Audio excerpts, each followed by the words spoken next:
Hello and welcome to this video about the flyweight pattern. So in this video I'm going to go through the flyweight pattern. This first video here is going to be a short introduction to what the fly pattern is. After that I'm going to create a small graphics application where we can spawn some objects onto the graphics application.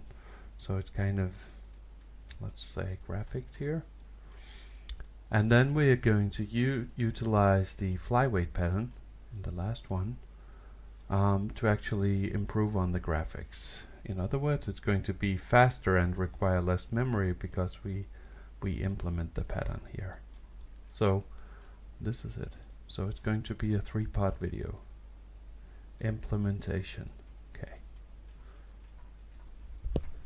So in this first video I'm just going to introduce the flyweight pattern. So the idea behind the flyweight pattern is that we have an object of some kind. In my case here I'm going to be looking into an object that looks like this. This is actually a ladybug. And this ladybug here, I'm going to create some of these guys on a graphical user interface. So it's going to be images, and we're going to create a lot of them because we have to use the flyweight pattern when we have a lot of objects at the same time. What the flyweight pattern can do, it can decouple part of the state of the object, decouple that from the object itself. So, for example, in the graphics application we're going to be looking at what we want to do. We want to create a window with a canvas where we can draw all of these ladybugs.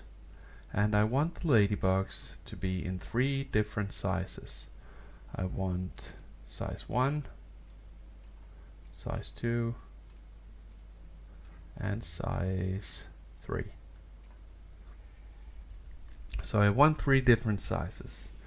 The idea here is that they have different sizes. So size is one of the things they have. And they also have different images because their image is actually based on the size. Image. So the size actually varies, but the image is actually the same for a lot of them. So when we create an image in JavaFX, which I'll be using for this, it takes some time. We call something, we say new image, and we put the ladybug, and we put the size in pixels, height and width, etc. So when we create a new image, this is very expensive. So in this example here, I really only have 3 images that I want to use. 3 different sizes of ladybugs. And the size is created by creating a new image with the size that I want. So what I can do is that I can create a ladybug object.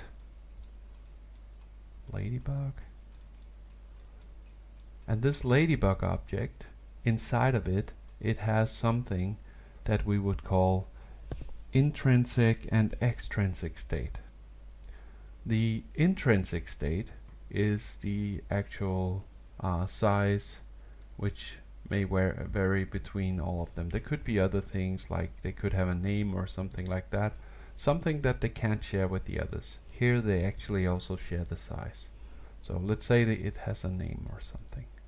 So the name could be something unique, right? So this we cannot share between objects because it's not really the same object.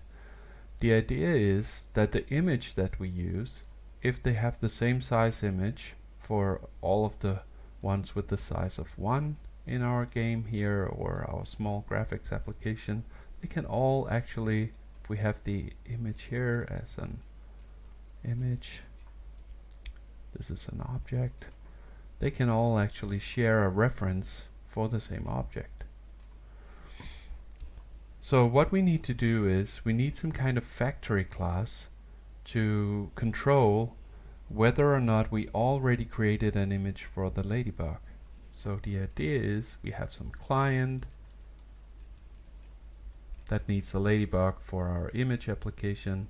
The client will then ask some kind of factory,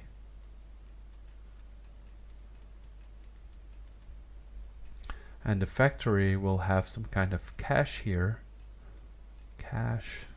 that will save all of the different ladybugs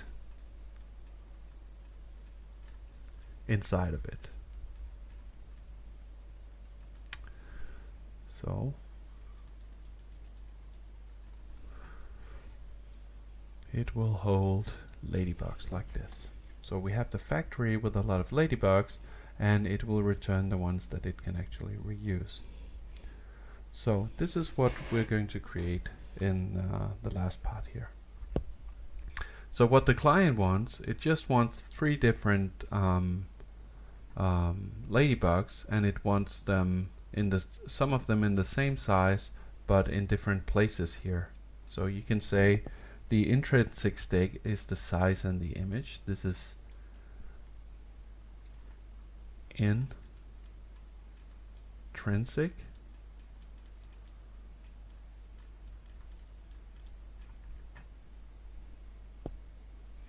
That shouldn't be a G, sorry.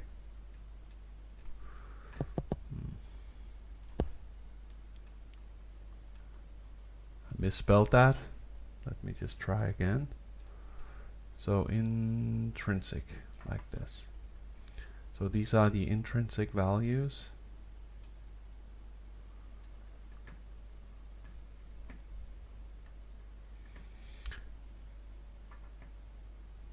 Sorry, these are the extrinsic values.